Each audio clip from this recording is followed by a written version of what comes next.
الحمدللہ، اما بعد۔ دین کی خاطر سختیوں کا برداشت کرنا اور تکالیف و مشقت کا جھیلنا۔ حضور اقدس صلی اللہ علیہ وآلہ وسلم اور صحابہ کرام رضی اللہ عنہم نے دین کے پھیلانے میں جس قدر تکلیفیں اور مشقتیں برداشت کی ہیں، ان کا برداشت کرنا تو درکنار، اس کا ارادہ کرنا بھی ہم جیسے نالائقوں سے دشوار ہے۔ حضور صلی اللہ علیہ وسلم کے طائف کا سفر کا قصہ۔ نبوت مل جانے کے بعد 9 برس تک نبی اکرم صلی اللہ علیہ وآلہ وسلم مکہ مکرمہ میں تبلیغ فرماتے رہے اور قوم کی ہدایت اور اصلاح کی کوشش فرماتے رہے، لیکن تھوڑی سی جماعت کے سوا اور جو مسلمان ہو گئی تھی اور تھوڑے سے ایسے لوگوں کے علاوہ جو باوجود مسلمان نہ ہونے کے آپ کی مدد کرتے تھے۔ اکثر کفار مکہ آپ کو اور آپ کے صحابہ کو ہر طرح کی تکلیفیں پہنچاتے تھے، مذاق اڑاتے تھے اور جو ہو سکتا تھا اس سے درگزر نہ کرتے تھے۔ حضور کے چچا ابو طالب بھی انہی نیک لوگوں میں سے تھے جو باوجود مسلمان نہ ہونے کے حضور کی ہر قسم کی مدد فرماتے تھے۔ 10ویں سال میں جب ابو طالب کا بھی انتقال ہو گیا تو کافروں کو اور ہر طرح کھلے مہار اسلام سے روکتے اور مسلمانوں کو تکلیف پہنچانے کا موقع ملا۔ حضور اقدس صلی اللہ علیہ وآلہ وسلم اس خیال سے طائف تشریف لے گئے کہ وہاں کے قبیلہ ثقیف کی بڑی جماعت ہے، اگر وہ قبیلہ مسلمان ہو جائے تو مسلمانوں کو ان تکلیفوں سے نجات ملنے اور دین کے پھیلنے کی بنیاد پڑ جائے۔ وہاں پہنچ کر قبیلے کے 3 سرداروں سے جو بڑے درجے کے سمجھے جاتے تھے گفتگو فرمائی اور اللہ کے دین کی طرف بلایا، اللہ کے رسول کی یعنی اپنی مدد کی طرف متوجہ کیا، مگر ان لوگوں نے بجائے اس کے کہ دین کی بات کو قبول کرتے یا کم سے کم عرب کی مشہور مہمان نوازی کے لحاظ سے ایک نووارد مہمان کی خاطر و مدارات کرتے، ثواب جواب دے دیا اور نہایت بے رخی اور بد اخلاقی سے پیش آئے۔ ان لوگوں نے یہ بھی گوارا نہ کیا کہ آپ یہاں قیام فرمائیں۔ جن لوگوں کو سردار سمجھ کر بات کی تھی کہ وہ شریف ہوں گے اور مہذب گفتگو کریں گے، ان میں سے ایک شخص بولا، اوہو، آپ ہی کو اللہ نے نبی بنا کر بھیجا ہے۔ دوسرا بولا، اللہ کو تمہارے سوا کوئی اور ملتا نہیں تھا جس کو رسول بنا کے بھیجتے۔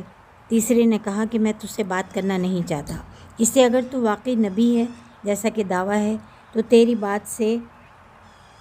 انکار کر دینا مصیبت سے خالی نہیں، اگر جھوٹ ہے تو میں ایسے شخص سے بات کرنا نہیں چاہتا۔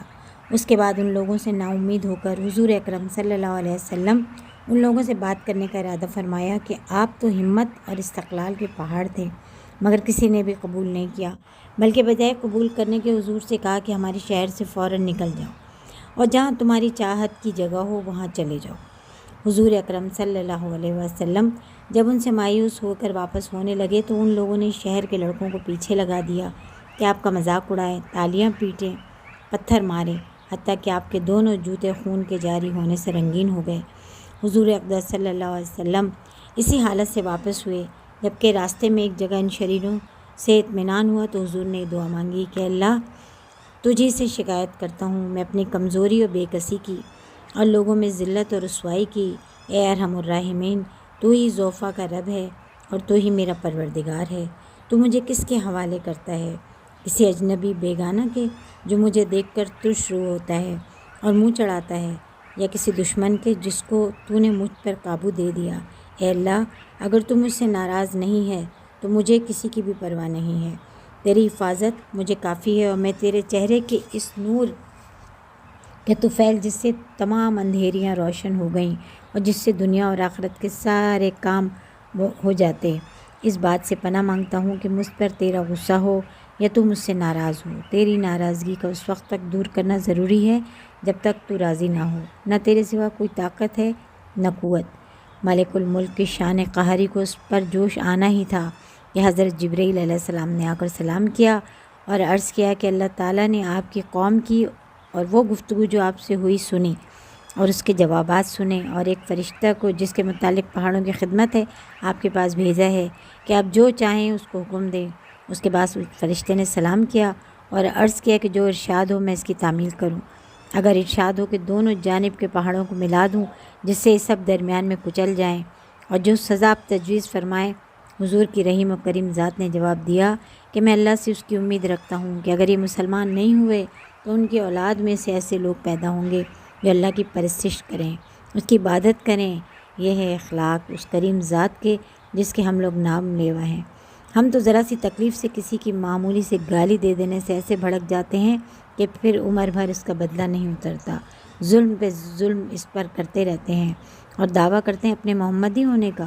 نبی کے پیروکار بننے کا۔ نبی کریم صلی اللہ علیہ وسلم اتنی سخت تکلیف